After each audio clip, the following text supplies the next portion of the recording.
Honestly, there are few racing games as fun as Mario Kart 64. Yes, it's simple. Yes, it's based more on picking the right items than natural racing skills. However, there's just something good-natured about it, even as a blue turtle shell is hurtling towards you. In celebration of the many races we've had on this landmark video game, I'm counting down my favorite circuits on Mario Kart 64. Starting with Toad's Turnpike. Yes, this one is a bit challenging as you're basically racing on a moving highway with many vehicles also on the road for rush hour. Yet that's part of the fun in this one as you try to avoid the other cars in your way. Having the items being on the side of the track adds even more to the challenge, though I've always wondered how the AI is also able to get the items when they never come near them.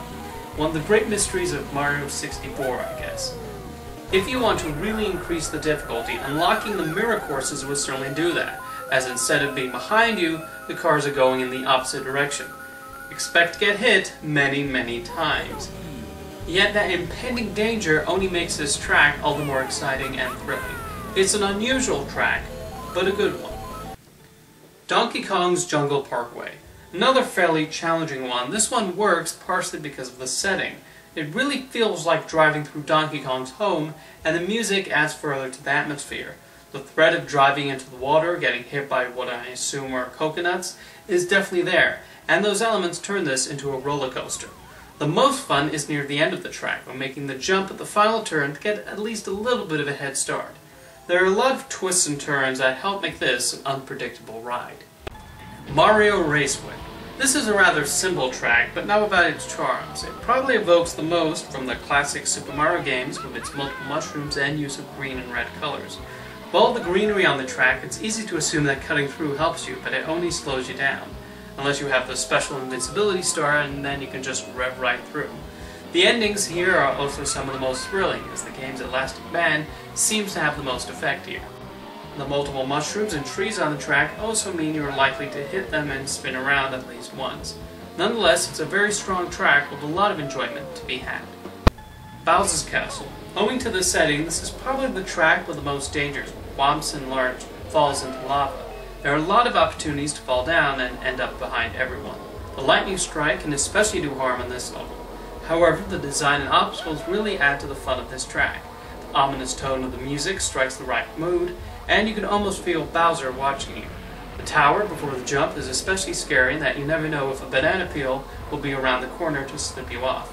From the sounds of things, I'm making Bowser's Castle sound unappealing, but its challenge is part of why this is one of the most intense tracks in the game. Koopa Troopa Beach. This one is simply relaxing. There's something immediately appealing about racing through the beach and dunes and even through the ocean, though don't go too far. The music is great and the crabs are a particularly nice touch.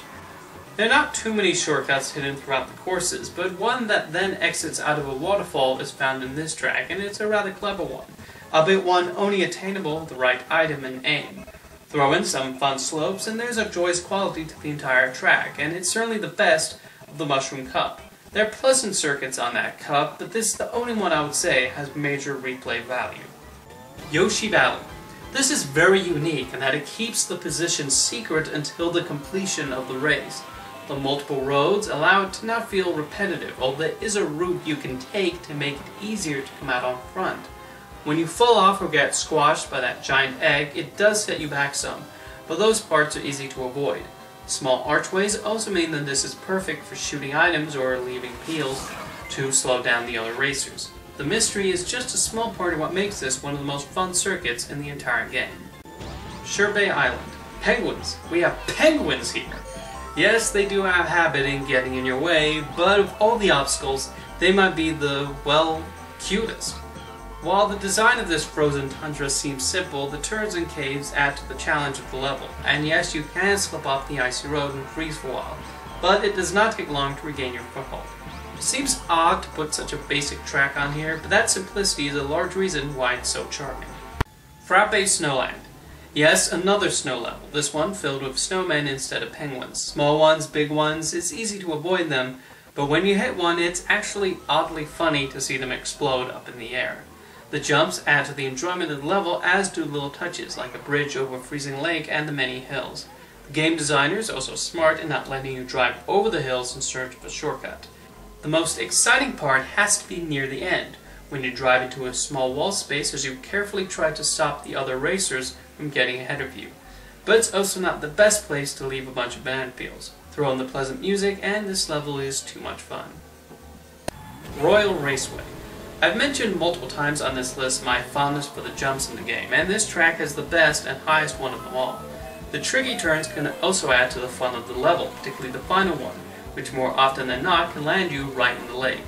This also has the best Easter egg, with Princess Peach's castle from Super Mario 64 being accessible from the racetrack.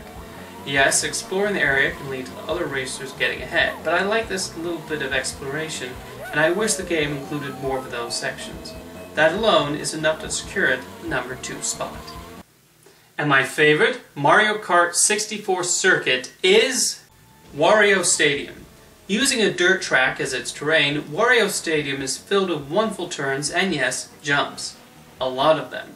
Sometimes one right after the other. It also has some of the best backgrounds, as it feels like you're actually in an arena with cheering spectators all around. They've even installed a jumbo screen. It's also the track where the shrinking lightning bolt becomes the most handy, as using it when the other racers are nearing a jump can cause you to have a great head start. It's so terribly gleeful, which fits into this being Wario's track. The use of space is also what makes this so good, as the designers give you a lot of variety as you zoom through the circuit. A lot of the Mario Kart 64 tracks are a lot of fun. This one will always be my favorite and the most fun to me. And now tell me, what are your favorites? Are you a Wario Stadium fan like myself, or are you a champion of Rainbow Road? Let me know, and I'll see you next time.